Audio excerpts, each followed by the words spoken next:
Are you struggling to showcase your value and worth to potential employers? Do you find it challenging to articulate your unique value proposition during interviews? Are you tired of feeling undervalued and underpaid for your skills and expertise? If you answered yes to any of these questions, then today's training on how to effectively communicate your value is for you. I'm going to cover practical strategies and tips to help you confidently articulate your value and stand out in a crowded job market. Hello and welcome to the Dare to Differentiate show. The purpose of the show is to help you own your voice, value, and visibility with confidence. Whether you're tuning in live or watching the replay, I am so delighted that you're here. Comment to let me know where you're tuning in from.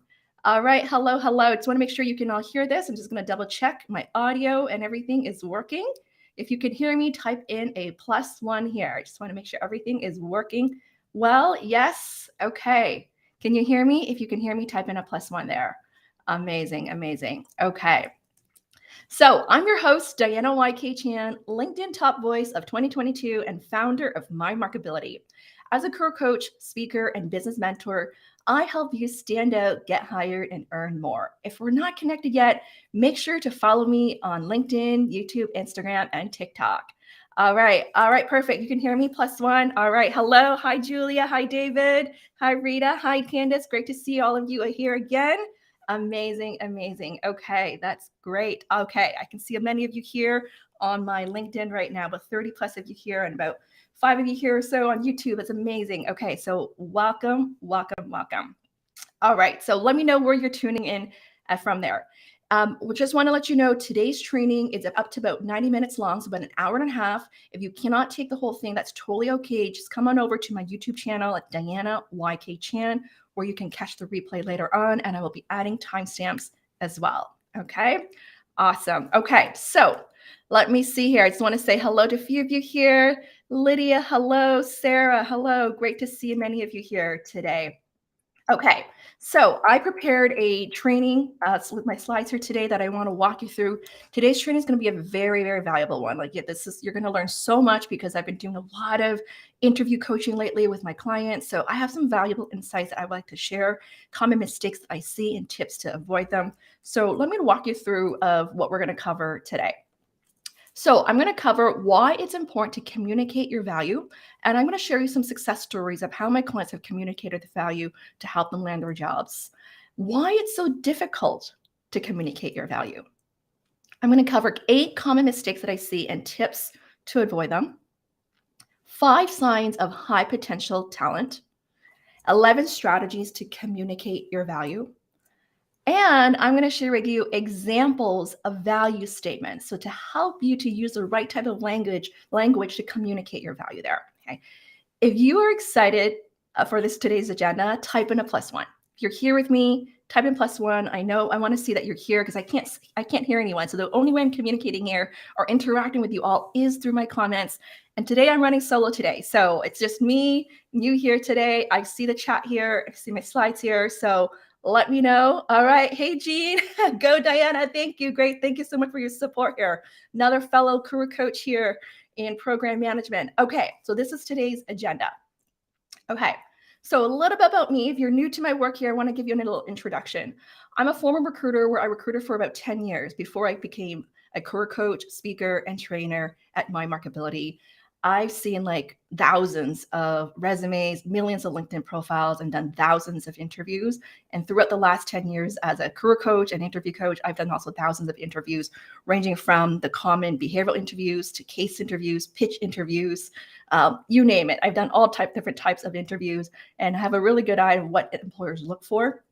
I've been recognized as LinkedIn top voice in 2022 in careers and job search, and also one of the 10 top job search experts to follow on LinkedIn. So if we're not connected yet, make sure to follow me there. And also some of my highlights here is last year I spoke for the UN, United Nations 6 times. And a lot of the work that I was hired to brought me in to do was around communicating your value, building trust and rapport with people, how to promote your own brand. And I was also featured on LinkedIn 3 times the last 2 years on their Get Hired podcasts. I've served thousands of clients globally, from new grads all the way to C-level since 2011 in at least 30 plus industries and professions. So I've really seen it all. I've worked with people in finance, consulting, engineer, data, you name it. I've worked in all different industries and professions there. A very strong track record of success in helping my clients get hired into top companies and earning 5 to 6 figures more. I'm really known for helping people to make a career pivot where our switch industries and reach next level roles. So that's really where my sweet spot is. If you're in a career transition, feeling stuck, not sure what to do next, I guide you through on figuring out who you are, what you want, what's important to you, and then how to best position you for success. And that's what I'm really known for there. Okay, so let's get the training started, shall we? All right, so we have a great audience here today. Thank you for coming. I'm going to be covering today's training about an hour and a half long on why it's important to communicate your value, common mistakes, how to avoid them, 5 signs of high potential talent. And at the end, I'm going to give you some specific examples of value statements. That's today's agenda there. Okay, so welcome for all those who just joined in. So why is it important to communicate your value? When you're able to clearly articulate your value, you stand out. You stand out as top talent, high potential talent. You are more marketable and memorable. Second, you'll also get more opportunities, more likely to advance your career faster, get hired faster as well. You also increase your income, right? When you're able to articulate your value and worth, you also have the opportunity to increase your earning potential there. Lastly, is finding more fulfilling and rewarding work. When you're able to articulate your value and talk about what you want, how it aligns to your aspirations, you're more in control of your career. So when you think about this on the flip side, when you're not able to communicate your value, what's the flip side, the downside of this? It's really a lot of the opposite of this is that you don't stand out. You're going to miss opportunities. You may be undervalued in your work and received less than what you're worth there. So this is why it's so important. Why I want to talk about this topic is really about articulating your value, especially in today's crowded job market there. So I want to share with you some success stories of clients of how they own their value. And I decided to pick these ones that are more what I consider like really harder transitions to make. And I want to give you that inspiration and hope of what is possible when you're able to own your value and communicate it with confidence. So last year, I supported a client who was an entrepreneur, a fellow coach who really wanted to make his pivot into corporate. He never worked in corporate before. He came from an academic background, but he really wanted to pivot into a UX research role in tech. And so I supported him for about, I think, 4 or 5 months or so. And he was able to successfully make a transition from being an entrepreneur to becoming a manager of UX research at a top gaming company. And he was able to negotiate for even 6 figures more than what they initially offered. And this is because he was based in Canada and the offer was in US. And in the US, earning potential is actually higher there. So he was able to negotiate for more. That also covered his travel, travel expense in terms of moving to the US there, accommodation essentially. And I was so proud of him. But one of the key thing here is how to really reposition himself, going from being an entrepreneur to corporate, where he's never worked before, and in the area in a manager role, managing people in the field of gaming and UX research. And a big part is really getting clear on the brand and his knowledge of the industry and really building that trust and rapport with the manager there. Another story that I want to share with you was another new grad recently, a PhD new grad, who wanted to also move out of academia and get into corporate.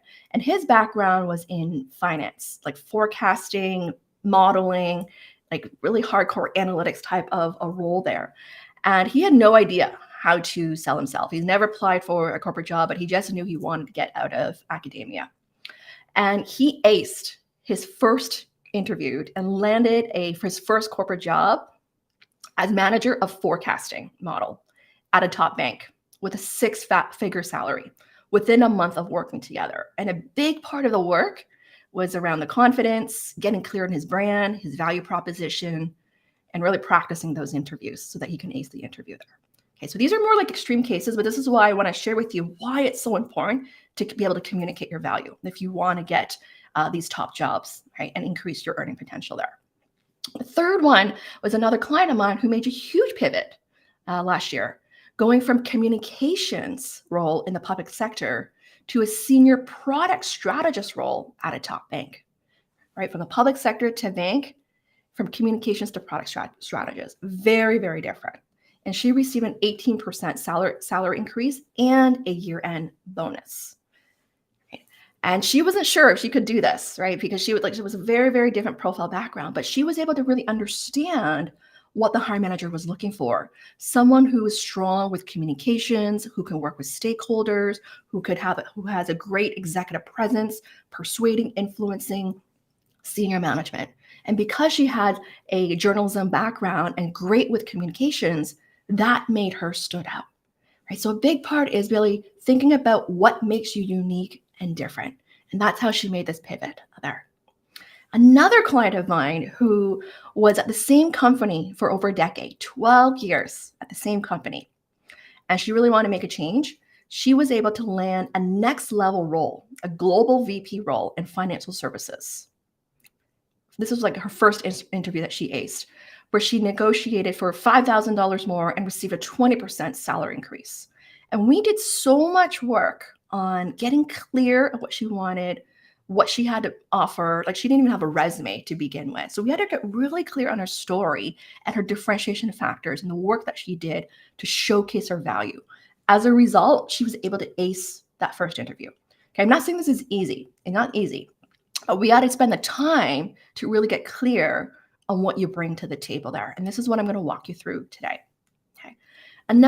My final example I want to share, another client of mine last year who landed a next level manager role in philanthropy at a top bank. She aced her first interview after 7 years without interviewing and being on mat leave for 2 years.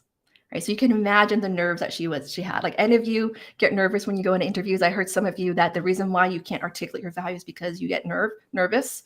Well, this client had that as well. And so we had to really manage her nerves, but get really clear of what she brought to the table, even though she hasn't worked for like a couple of years and hasn't gone in for interview for many years. But we got really clear on her messaging there. Okay. So these are just some inspiring stories that I wanted to share with you of what is possible when you're able to communicate your value effectively and confidently. Okay. So if you're excited to learn today, type in a +1. I'm going to be walking you through some very specific strategies and tips to guide you through here today. Okay. Amazing. Okay. So let's move on here.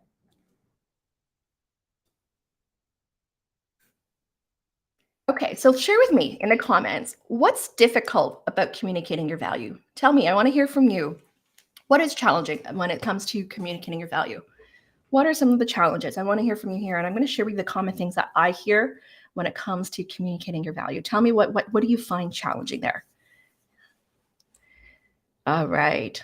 Hey, Dwayne, great to see you again. Okay. Tell me what is challenging. I'm going to share with you the common ones I hear, and I'm going to check the comments as well later on. Okay.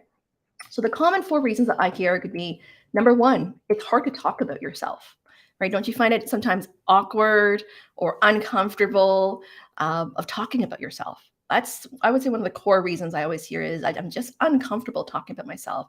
And the truth is we never really are trained on how to talk about ourselves effectively for in an interview setting or pitching for like a next level promotion type of role there. That's number 1. Number 2 is we don't know what makes you unique, right? So this is that lack of self-awareness or just unsure of what differentiates you there, right? So as a result, it's hard to have a strong messaging and positioning statement. Third, lack of confidence. You may know what your value is, but you may not believe that this is what differentiates you. So the lack of confidence, lack of that conviction to be able to deliver a compelling message. And lastly, fear of appearing arrogant. So I hear this the opposite sometimes, right? Like one is going to be lack of confidence. The other is, well, if I talk about myself too much, am I going to come across as arrogant or too boastful there? Right. And so these are the common reasons. Let me see here. What are the common reasons in the comments? Rita said not having clarity, keeping it short and with a punch. I don't want to sound arrogant, Susan said. Imposter syndrome, that's another big one I hear, Dwayne. Not knowing it. Okay. Quantify my contribution to the team in numbers. Hey, Sweta, great to see you. Yes, we're all uncomfortable talking about us. If we have evidence, it is not bragging. It is just about that we just did it. Yes, if we have evidence of support, that's what differentiates us there, right? It's the proof that we're going to talk about here. Okay, so yeah, share with me what are those common challenges, and we're going to talk about it today. Now, a big part is self-awareness, to understand what may be holding you back and communicating your value there. Yes, nervousness. That's a big one. I hear that a lot is the nerves. I have to tell you, right, when we are in our head or when we're nervous, it's hard for us to be present in the moment with the interviewer. As a result, it's hard to connect. It's hard to persuade and convince them there.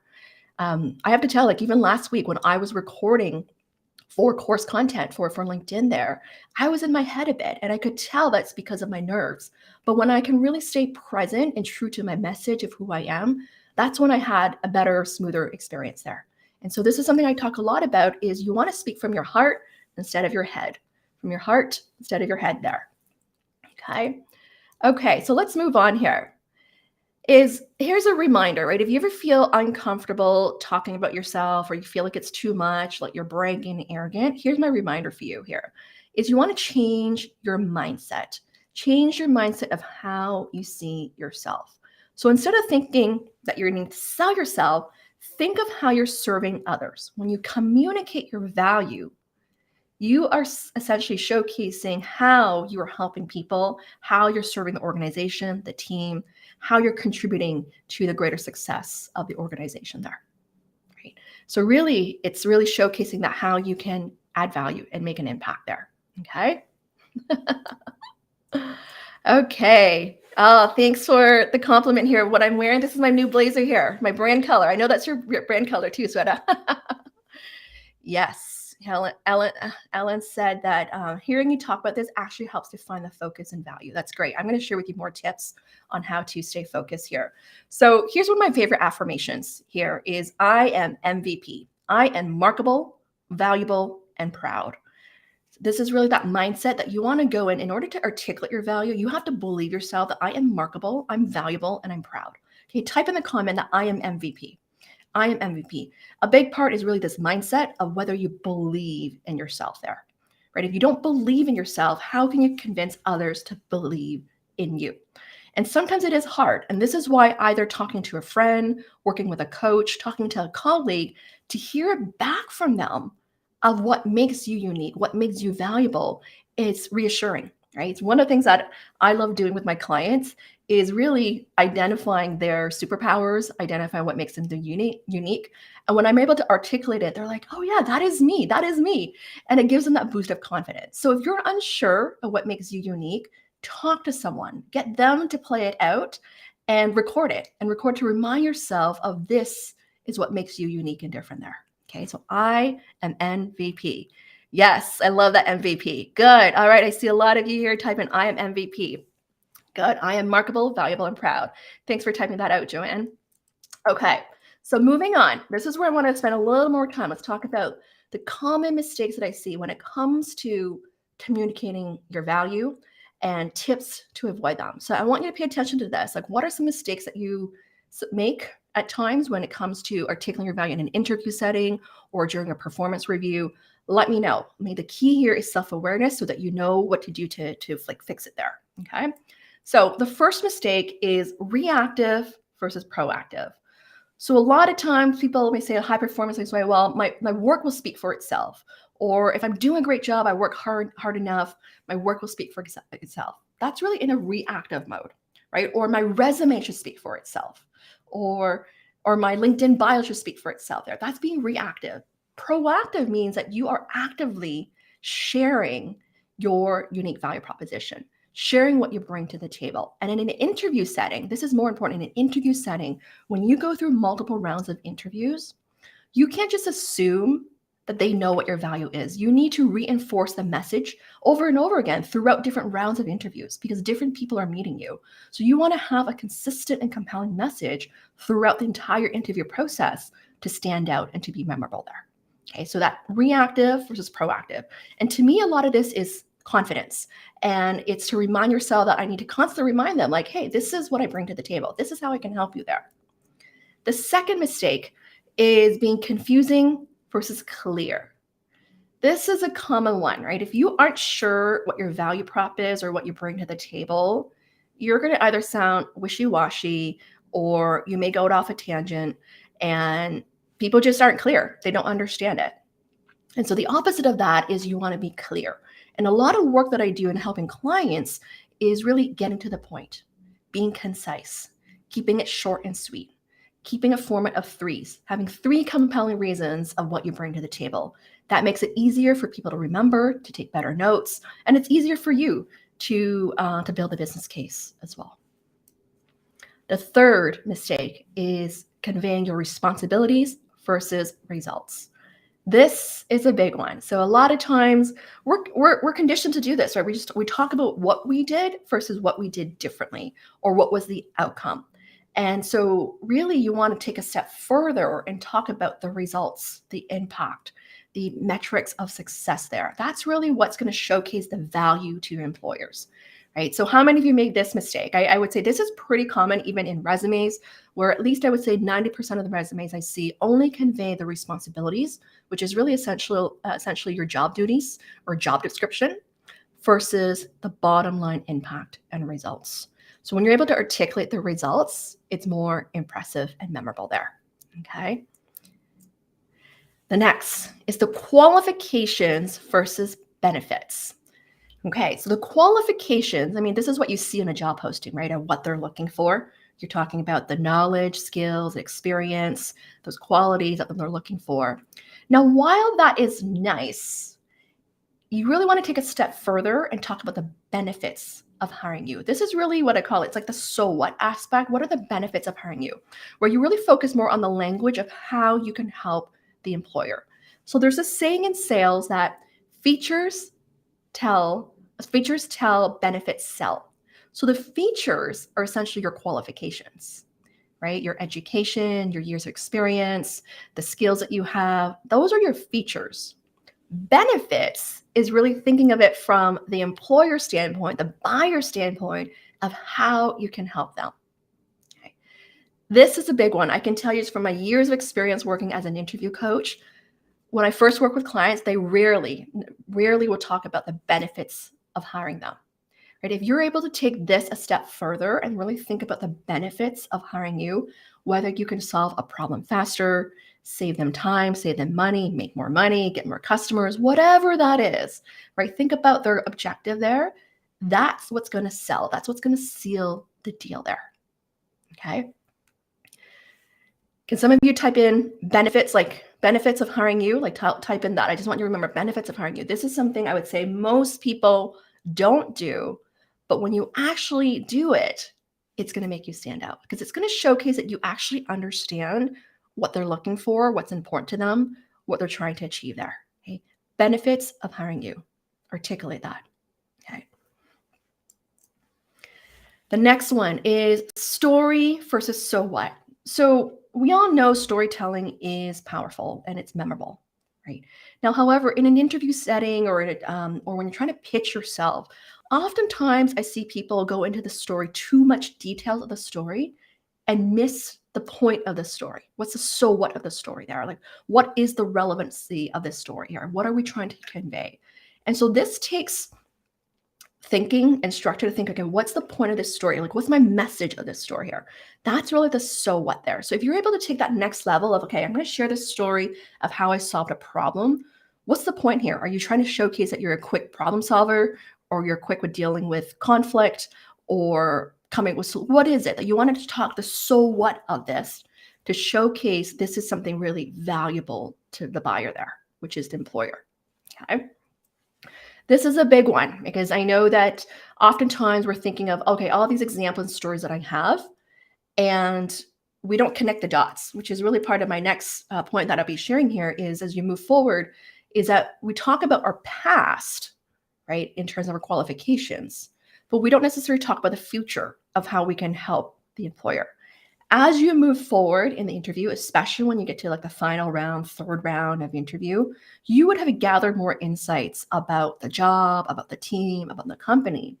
You want to be able to close the gap and be able to talk more about the opportunity or the problems at hand that you need to solve, the deliverables, than just about your past.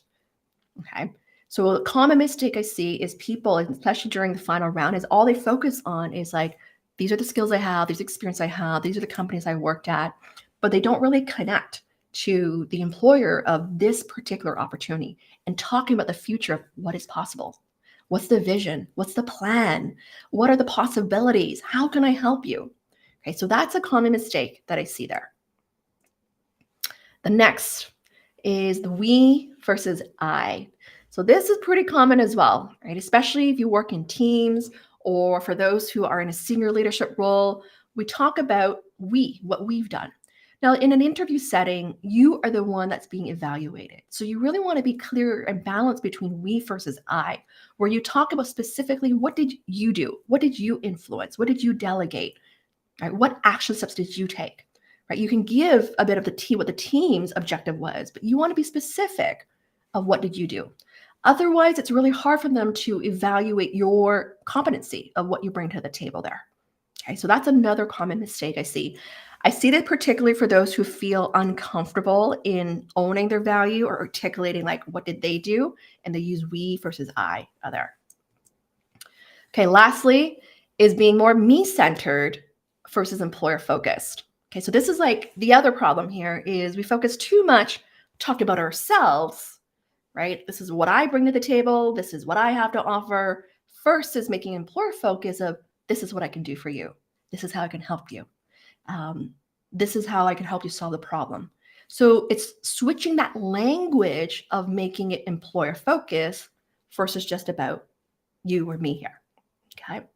So I want to ask you, okay, throughout this list here, for those who are here, let me know what are the common mistakes you've made. Tell me what are the common mistakes you've made when it comes to communicating your value, whether it's in an interview setting or when you're networking or when you're talking to your manager for a promotion or an opportunity. What's like the common mistake or mistakes like that you make? Okay. Type in the comment. I want to hear from you here. Okay. And then I also want to hear from you. What is like the action that you want to, like what's a tip here that you want to focus more on? What's the one thing you really want to focus more of in the coming weeks or months to better articulate your value? Type in the comments to let me know. I'm going to pause here first just because I covered a lot of these mistakes and it's so important to be aware of it and identify the strategies and tips to help you overcome it. Okay. All right. So Amartush said reactive. Okay. Being reactive. So holding back here. Okay. That's a mistake. Too much detail in the story, David said. Okay. Let me see some here. Okay. Lots coming in. Being too me-centered or qualifications. Okay. Lack of clarity. We always being reactive. Okay. And so what do you want to work? Speaking to tangible results first. Yes, share with me more now. What do you want to do more now to help you better articulate your value? When you speak about tangible results, it's fact, it's proof, it's evidence. You can't deny that, right? So one of the tip I always talk about with clients is if you can highlight, like think of a newspaper headline statement and talk about tangible results right off the bat, you get them like, oh, how did you do that? Tell me more, right? Yeah. I tend to use the we statements instead of focusing on what I did. Yes. Okay.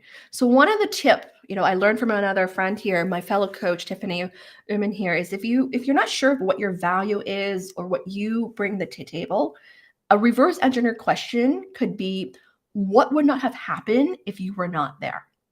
What would have not happened if you were not there? And that's going to help you then map out the things that you did and the value that you added. Okay. Yes, Lisa, share responsibilities instead of results. Okay, that's a big one there. Thank you. Okay. Good. Yes, Raheem shared and want to focus on the results since you're in sales, business development. Absolutely. Especially when you're in sales, you want to talk about numbers there. I used to recruit for a lot of sales roles. And one of the big things as a recruiter recruiting for sales roles is employers want to know like year over year, their track record of success. Right? Did they achieve quota, exceed quota or not? They want to know the numbers, right? So they want to know that because that's part of an indicator of performance and high potential. Okay. All right, going off topic and blabbing too much. This is a common one. And this is why a lot of the work I do as a coach is first of all, you can brainstorm, think about all your ideas. But when it comes to the end, you want to be able to polish and fine tune and really get to the point and think of what you can really cut there. Okay. Amazing. Amazing. Okay. So let's move forward here.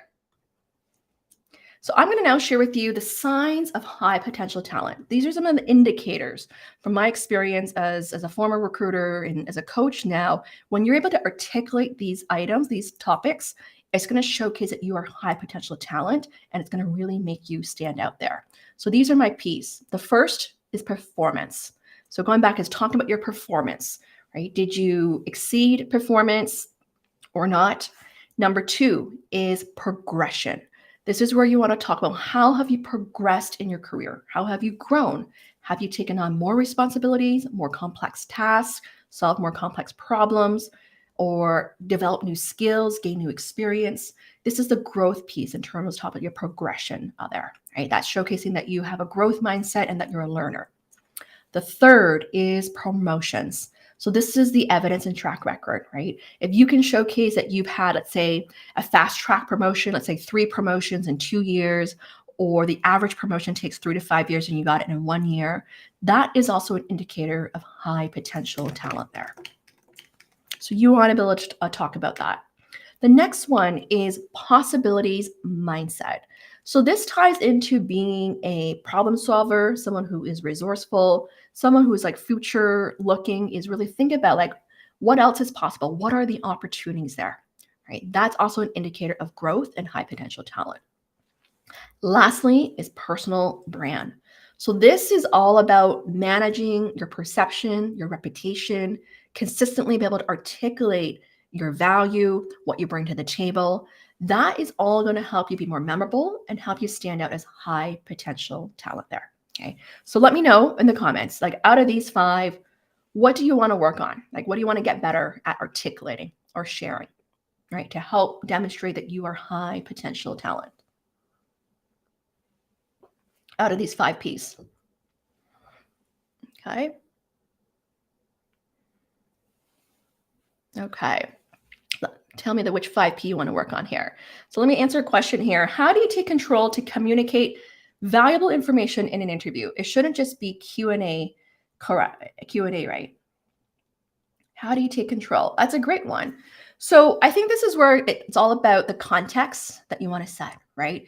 It could be part of the tell me about yourself question, right? That gives some more what I call credibility statements to showcase your value. It could also be at the end if you have any questions for us or is there anything else you want to tell us? A big part is thinking about like, hey, where can I add a line or sentence that will showcase my value there, right? This is part of the structuring your interview response. It could be when you wrap up the question that you're answering to connect the dots, the so what there. Okay. Okay. So what do you guys want to work on? Joanne said possibilities mindset. That's great. Personal brand. Okay. Possibilities mindset. That's great to hear that. Yes. So the ones with possibilities mindset, it's really, thinking about opportunities, think about the future, right? It helps you with connecting the dots as well there. Okay, good. Okay, so moving forward, now I'm going to dive into really the bulk of my training here. The meat of this training is the 11 communicate your value with confidence strategies. I'm going to walk you through my confidence acronym here to give you 11 strategies to communicate your value effectively and confidently. Okay, if you're excited about this, type in a +1. I'm sure you're going to get a lot of value just guiding you through. And I want to answer your questions along the way. Feel free to ask me questions, or towards the end, I'm going to be answering questions as well there. Okay, awesome. Okay, so the first is the C of the confidence acronym here, is to clearly articulate your skills and accomplishments to demonstrate your unique value proposition. Right, so clearly articulate your skills and accomplishments. Right, so when you think about it, the skills is also what's transferable. The accomplishments is the proof. It's also showcasing that you are an achiever, someone who is driven as well. And so you want to clearly articulate that. It's going to showcase your value there. Okay. So being specific. So one of the exercises I like to do with clients, even when we prepare for an interview, before we even come up with your messaging, your stories, your examples, I like to do a deep dive analysis of understanding the buyer, which is the hiring manager, of what are they looking for. Analyze the job description of why is this role open? What are the core responsibilities? What are the core deliverables? What are the core competencies required? What did they care about? By doing that kind of analysis, it's going to help you then better essentially articulate the skills that's relevant to them and the accomplishments that's relevant to them other. Okay, so that's like a tip there. Most people don't do that. They just get into it thinking, okay, well, what do I want to share versus really thinking about what are they really looking for there. The second is the O, is to own your success and offer specific examples of how you contributed to the success of a project or team. Okay, so this is part of the confidence piece here, right? Owning your success, meaning that you believe in the work that you did and the value that you added. You had to own it in order to speak with confidence and offer specific examples. So when I say specific, it's also meaning relevant. You want to make sure it's relevant to the job that you're going for. Otherwise, if you tell something like an example that's not relevant, it doesn't really matter. It doesn't really build a strong business case there. Okay. The third is the N. Never undersell your skills or underestimate the value of your contributions. Know your worth and communicate it. So often I would say I hear from my clients tell me that that was just part of my job, or that's part of my job description, or, doesn't everyone do that? Right. And so a lot of times we are underselling, undervaluing, or underrepresenting of what we bring to the table. And when you do that, you aren't showcasing your value there. Right. So we really want to flip that, right? You don't want to undersell yourself or underestimate the value that you bring. Okay. This one is a big one, I would say, because it's really a mindset shift. If you're thinking that what you have done is just part of your job, I was asked to do this, I was told to do this, you aren't really valuing yourself. But when you think about like, hey, going back to that question, what wouldn't have happened if I wasn't there? You're going to see a list of these things that you've done to ensure the project or the work you've done was a success there. Okay, whether it's going above and beyond, meeting timeline, delivering it within budget, whatever that is, you want to communicate that there.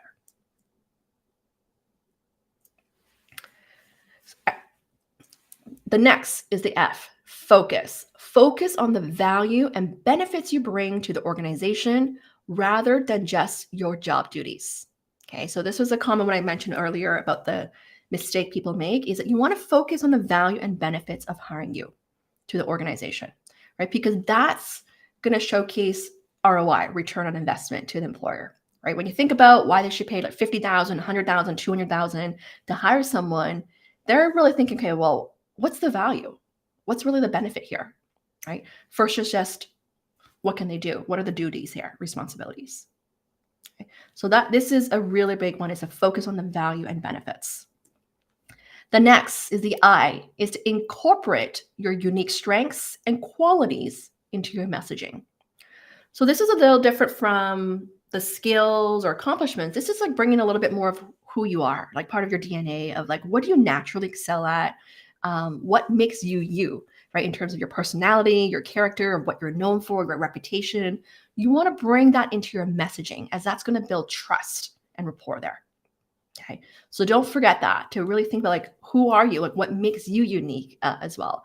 This could be your energy, your ability to influence others, build trust quickly, whatever that is. Like, think about that and bring that into your messaging there. Like, I know for me, a lot of times my clients tell me part of why they hire me is they never say that it's because, oh, I have X years of experience or I've served X amount of clients. A lot of time it's part of like who I am in terms of my energy, my passion, my enthusiasm, the way I teach in terms of my style, or walk people through things, or giving them hope and confidence. Those are things I hear from clients when they decide to hire me, are those things. It's not just about, you worked at X company or you helped so-and-so get into this company. It's really part about who you are that differentiates you there. Okay, so keep that in mind. The next is the D, is to demonstrate a positive attitude, willingness to collaborate with others, and take on new challenges. So sometimes this may not be in a job description, but when you think about it, people want to work with people who have a great attitude. They want to work with people who can get along with others. They want to work with people who want to take on new challenges, especially in today's environment where things are always changing. Being adaptable, being resourceful, willing to learn new things is important, right? A lot of jobs that are being created in the coming years are going to be newly created jobs. So there's not necessarily a playbook or but maybe someone may have never done it before. So you want to be able to showcase that you can figure it out, that you're resourceful enough to be able to take on this new challenge or opportunity there. That's part of showcasing your value. So I want you to think about a time when you did something new, something brand new. It doesn't have to just be in a job. When you tried something new, what's that story that you can share with someone that be like, wow, like you did this, you figured this out, like that's amazing. And that's showcasing that you are willing to take on new challenges there. Or a time where you had to collaborate with others to solve a big problem, right? That's going to showcase your ability to influence and build relationships there. Okay. Yes. Good. Thank you, Ellen. Agree. Anything that you said here, you explain and communicate all of this well. Thank you. Thank you. Okay. Okay. So the next is the E. You want to emphasize your passion and enthusiasm for the work to show your commitment and dedication to success. Right. So this is part of speaking from your heart, right? There's the piece where you can be qualified for the job and the benefits. A part of it's like the motivation and drive. Like, are you committed? Do you want this? Are you interested? Are you into it? Like, this is the energy piece that you got to showcase so that they can feel connected to you. So for some of you who tend to skew more on talking about like numbers and facts, and are low on, let's say, the energy enthusiasm, keep this in mind, right? For those who are more analytical, you want to also showcase essentially that connection there, that you want this, you care about this, you're excited about this. That's part of sealing the deal of why you're the ideal candidate there, right? That's part of them thinking, do I want to work with you? Or this person going to be excited about this opportunity there? The next is the N, is that you want to nurture relationships with recruiters, managers, the hiring managers, and decision makers to increase your visibility and influence. Right. So this is all about building the trust and rapport and really that credibility as well of having that connection so that you can also influence the outcome. And part of that is you want to show curiosity, show interest, show that what you bring to the table, your ideas, that's all going to give essentially confidence and faith that you are the ideal person for the job there. And when you think about this, of why there are multiple rounds of interviews, right? The first one is usually like a screening interview where it's a very basic screen of your past experience. But as you move forward, the interviews could be more challenging, more difficult. And part of it's to assess your problem-solving skills, critical thinking skills, and how you think on your feet. I don't know if any of you here have done, let's say, case interviews. They're one of the most challenging type of interviews that I have guided my clients through because it's an assignment that you've never, let's say, seen before, or some of you may never have done case interviews. And it's part of it's to see how you work under pressure, how you think on your feet, how you analyze, how you synthesize, how you present, how you convince, how you answer questions. So it's testing a lot of different things to showcase different facets of you there, right? And so part of it is you want to, yes, build relationships, but you also want to showcase all these other skills and competencies that you bring to the table there, okay? Okay, so the next is not the C, number 9, connect the dots and customize your messaging to fit the job and company you're going for. Right? So this is key. A big part is going back to tailoring your message. Connect the dots is one of those things I would say most people don't do, just from my experience, because it is harder to do. It really requires you to analyze the opportunity, the job, and thinking about reflecting on your skills and experience and knowledge, and connect it together. This is really that so what piece, right? This is something that I've been trained to do when I was in business school of analyzing thousands of cases. It's really like what's the so what of this? And so let me elaborate this further. So meaning that when you answer a question about tell me a time when you saw, let's say, a conflict, a challenge, connecting the dots piece is usually at the end, the so what of through this experience, what did you learn? What did you gain? Or how is this experience valuable to this new role that you're going for there? That's connecting the dots. Meaning that you want to say, like, this experience has helped me to be better at this, or this experience will allow me to do a better job in this. That's connecting the dots. Like that's really the so what. Most people don't do this because it's not something common that we think about, the so what there. But when you do that, you're essentially bridging the gap there. You're essentially making a stronger business case and of why you're a good fit there. Okay. Great. I'm glad to hear this is great information. I know this is like a free training I'm giving that I know that I could be charging here, but I really want to help and give back. I know a lot of times people struggle with communicating their value. Okay. So the next one here is number 10. Elevate your communication skills by practicing and getting feedback to be clear, concise, and compelling. Okay, one of the key thing here in order to communicate your value effectively and confidently is you need to practice. You can't just wing the interview. You can't just go in there. A lot of times I see sometimes some clients may say like, well, it's in my head. It doesn't matter. If it's in your head, but you've never written it down or practiced it before, it's not going to come across as smooth. So you need to practice with a friend, record yourself, listen to yourself, how you sound, how you showcase your body language. Are you building trust and connection? Right? That's part of going to help you communicating your value more effectively there. Okay. A big part is practicing, right? I know from my experience with my clients, when I have 3, 4, 5 interview coaching sessions with them, they get better and better. It's because one, they're more polished, they're more succinct, they're more confident, they are more assertive, they are more convincing of why they're the best candidate, right? It's because we keep practicing and practicing. They get better and better.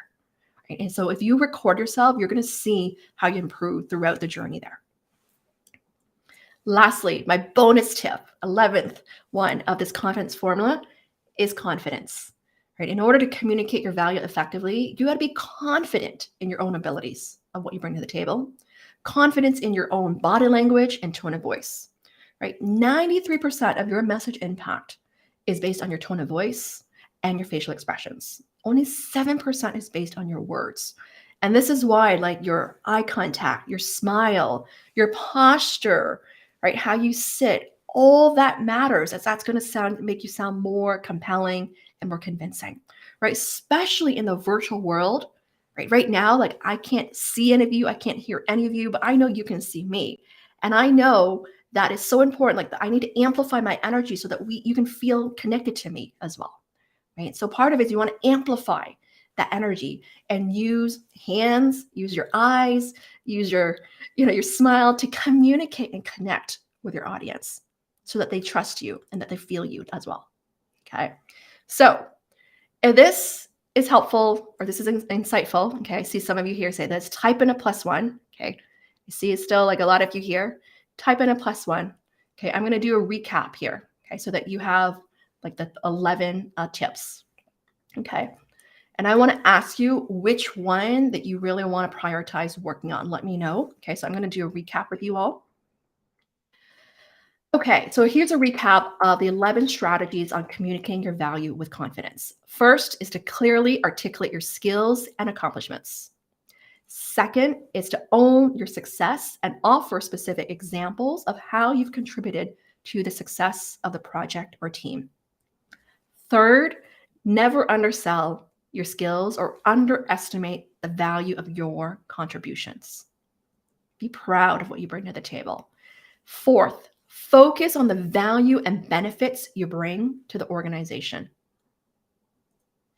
Fifth, incorporate messaging, incorporate your unique strengths and qualities into your messaging. Six, demonstrates a positive attitude, willingness to collaborate with others, and taking on new challenges. Okay, so these are the first 6 there. Okay, feel free if you want to take a screenshot of this so that you have it. So for some of you who don't like to take notes, I'll give it a moment. Okay, so now I'm going to move into the next one. The recap here is the seventh is to emphasize your passion and enthusiasm for your work. Eighth, nurture relationships with recruiters, managers, and decision makers. Ninth, connect the dots and customize your messaging. 10th, elevate your communication skills by practicing and getting feedback. And lastly, confidence in your abilities, body language, and tone of voice. So take a moment. If you want to take a screenshot of this, you're welcome to do so. Okay, so now I want to ask you, out of these 11, which strategy you really want to work on. Maybe it could be one or two or three. I would say pick three because that's usually the magic number is three. When you have too many, it's hard. But pick the three that you want to work on here. Okay. Great. I'm glad to hear. Very valuable and strategies for confidence building. Okay. Sarah said number 4. Okay. What was number 4 here? Focus on the value and benefits of hiring you. Yes, that's a big one. I love that one. Yes. Okay. Cindy said the same thing. Focus on the value and benefits I bring to the organization. Okay. That's great. That's great. Okay. Let me see a few more before I move on. The last part of my training is I'm going to share with you some examples of value statements. So stay tuned for that. Okay. All right. All right. I love it. Sarah had narrowed down to your top 3, 4, 9, and 10. Haha, that's awesome. 9 and 10, connect the dots and elevate your skills by practicing. Okay. I love that, Sarah. That's really good, right? The value and benefits and connecting the dots. If you work on these, I can tell you it's going to be a huge game changer. And you practice, it's going to be a next level performance. I can tell you that for sure. Okay. Okay. Susan said you want to practice getting feedback. Good. Okay. David said 8, 9, and 3, nurturing the relationships, connecting the dots. Good. And also not to undersell yourself. Good. That's a big part of the mindset there. Rita said 5, 9, and 11. All right. Talking more about your unique strengths and qualities. Okay. I love that. And what else here? Connect the dots and confidence in your body language and your abilities. Good. I love this. This is really good. Okay. Like, I really want to challenge you to essentially challenge yourself to take your essentially performance delivery to the next level. A lot of this is practice. I know from my experience, I know it is totally possible. Like, if you struggle with pitching yourself, promoting yourself, communicating your value, a lot of times it's because we just never haven't really practiced this, or if we haven't gone for an interview in a long time, we don't know how to do it. And so the more you do it, the better you get. Like, I had, just a couple of weeks ago, I was helping a client. He had less than 1 week to prepare for an interview. Yeah, less than 1 week. And he had essentially 3 different types of assignments. Like, the first was a business case. He had to submit a business case by the end of the weekend, like literally a couple days, like 3, 4 days to work on. That he had to put together like a 3-page assignment of the business proposal objectives and the financial implications of that. And he had to write a report and submit it by Sunday night. And then the following Tuesday, he had a panel interview. And then the third round was like 2 days later, was the final round interview with like the chiefs and executives. And so it was pretty intense. But I literally like met with this client.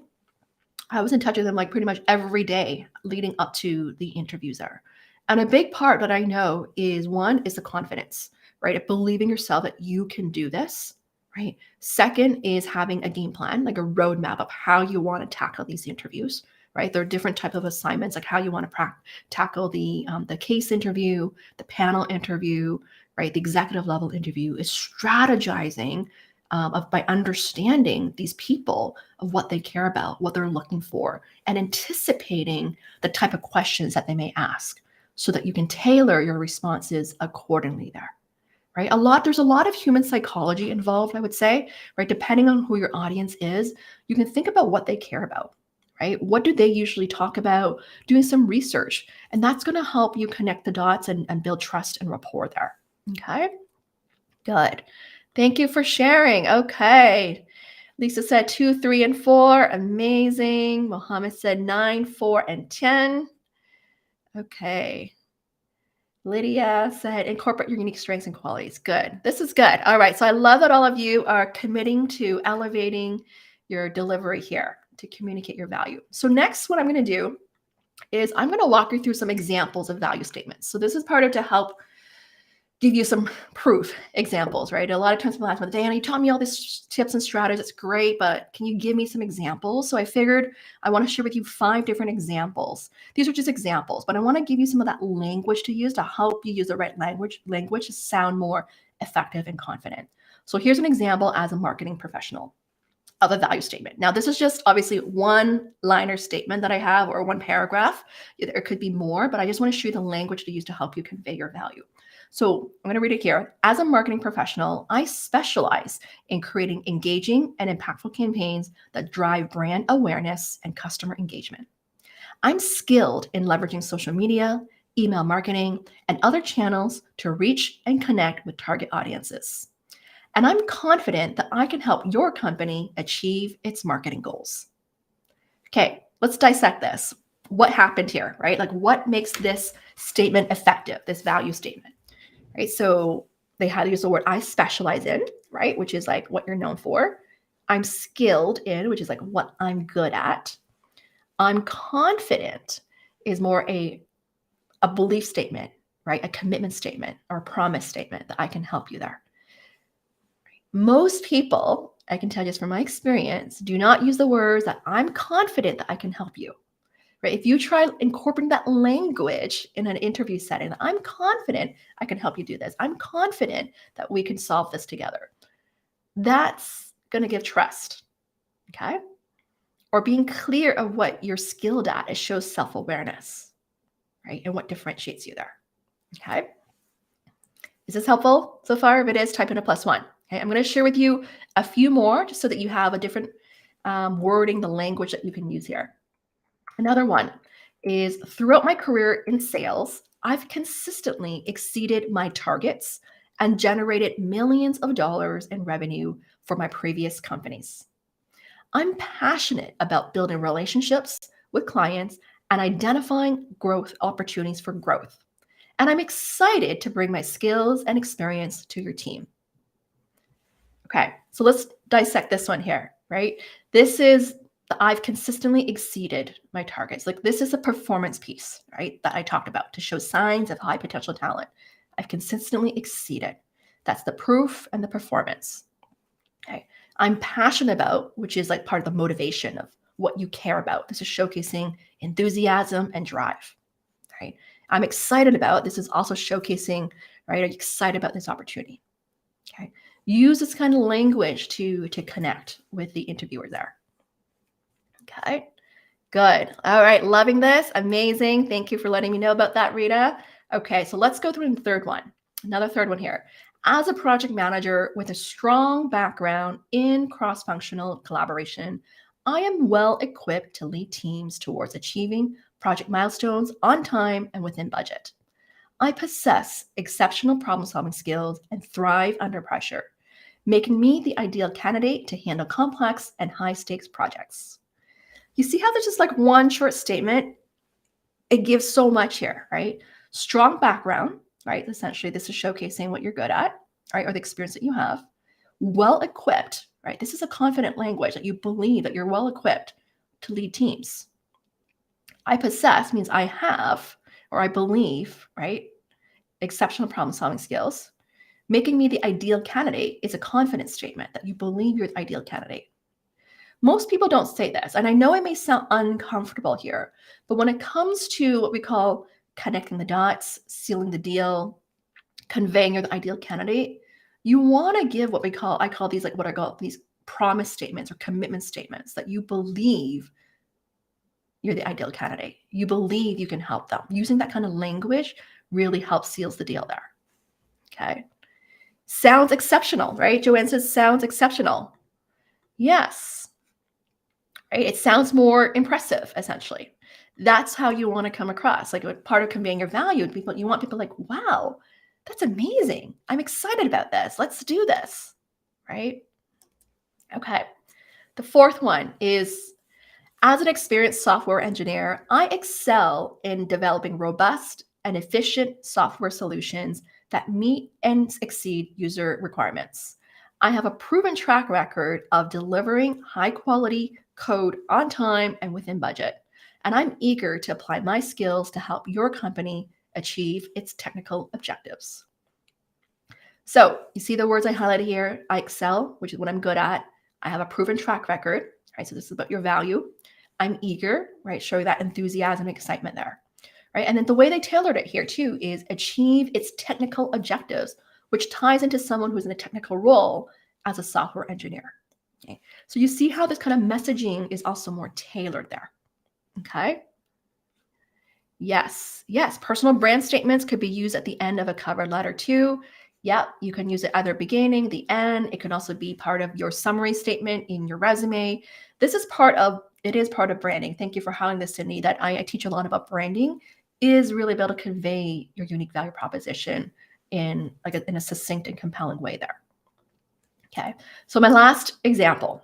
Okay, I hope these are helpful to really convey my point of what I try to teach here today here, that the language also matters as well. And then how you deliver it through your body language, tone of voice, facial expressions is what's gonna, right?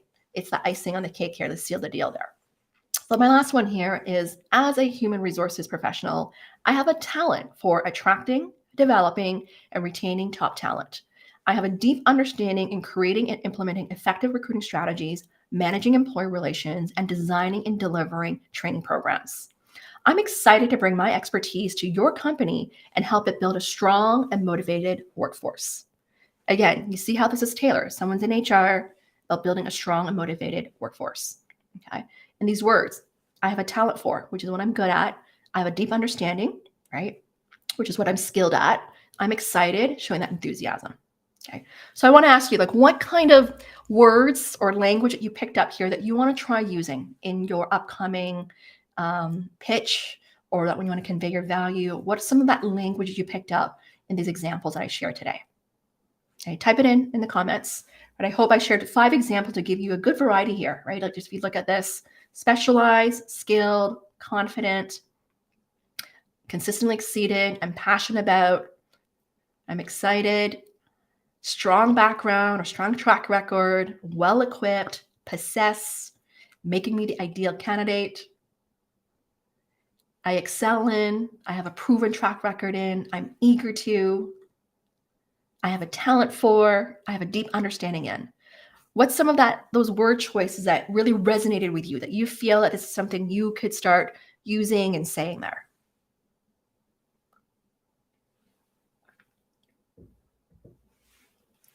I'm excited. Yes, Susan said. Okay, that's a good one.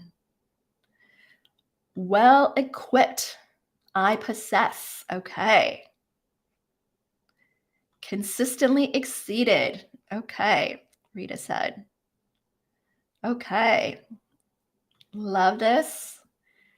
Passionate, confident, possess, I'm eager, good. Okay, you guys are picking up the language here. Amazing, right? Do you feel this energy? Like, as I'm saying it, the energy is elevated, it's amplified as well, right? Yes. Could you also include your personal purpose statement? You could, right? Depends on how long it is as well. Like, a purpose statement, I'm guessing, is also talking about your why, right? Of why you do what you do. You can also include that as well there. Yep. Yeah. What else here? I am specialized, skilled, and confident. Yes. Good. Yes. Kathleen said, these are great examples and provide a starting point. That's really what it is, right? This is really a starting point, right? Of what I wanted to share with you here is of what you can use, what's possible. If you're not used to using this kind of language, start trying it out. You don't have to wait until for an interview, but imagine in, like, your conversations with your boss or with your colleagues or with your family, that you start talking about these things. It may sound uncomfortable at first, right? However, once you start essentially writing it down and saying it and believing it, it's going to become easier and easier, right? So when it comes to your interview or your pitch, it's just going to become more natural there. Okay. At the end of the day, I want to make sure you sound like you. You want to believe in what you're saying so that it sounds convincing and compelling as well. Yes. The I statements. Good. Awesome. You guys are totally picking this up. Amazing, amazing to hear. Okay, so I'm going to wrap up the training. We're on time, which is great there. So my final words of encouragement, right, to help you really build your confidence and believe in yourself. Like, this is something I love talking about here. The steps here is to first identify your value, right? If you're not sure what your value is, like, take the time to reflect and identify your value. Think of your knowledge, skills, and experience. What are those benefits of hiring you there, right? How have you contributed? What are those results? Take the time to do that. Step two, believe in your value. This is really that mindset piece, the confidence piece, believing that this is me. This is what I bring to the table, right? When you can get into that belief, that's when you can then communicate your value with confidence and with conviction and in a compelling way. Okay, so that's really the three-step process: identifying your value, believing in your value, communicating your value, or voicing your value. Okay, that's really the three steps, my words of encouragement. If you do this, you're going to slowly build your confidence. You're going to become a more effective communicator there. Okay. Here's one of my favorite saying as well to help you ace your interviews is you want to speak with assertiveness, confidence, and enthusiasm. Speak with assertiveness, confidence, and enthusiasm. ACE, right? Type in that in chat right here. Speak with ACE, okay? Because when you're speaking with assertiveness, you're going to sound more convincing as well, right? That tone of voice, a deeper tone of voice. One of the things that I see when people lack confidence is they have a more, what they call the uptake, the tone where they, a softer tone of voice at the end where they're like questioning themselves. And you don't want to speak that way in an interview, okay? Because that loses credibility there. Right? So you want to speak with a deeper tone of voice to sound more assertive and convincing. And the confidence, a lot of it's the posture, your eye contact, right? Your delivery, that all makes a difference. The enthusiasm is the energy, right? The energy, the connection there. Speak with ACE. Yes, David said, speak with ACE. Okay, one of my favorite saying to wrap it up, you'll hear this a lot from me, is to own your greatness with confidence, to shine and thrive. Own it. Own your value, own your voice, own your visibility to really shine and thrive there. Okay, so that's my message to you. So I hope you found this helpful today. I want to ask you, what's your biggest takeaway from today's training? Let me know. What's your biggest takeaway? What are some of the biggest takeaway here? It's great to see many of you here. And we still have time. If any of you questions, I'm happy to answer questions as well there. Okay. Okay. Amazing. Okay. Yes. Speak with ACE. Yes. Sarah says amazing. Good. Okay.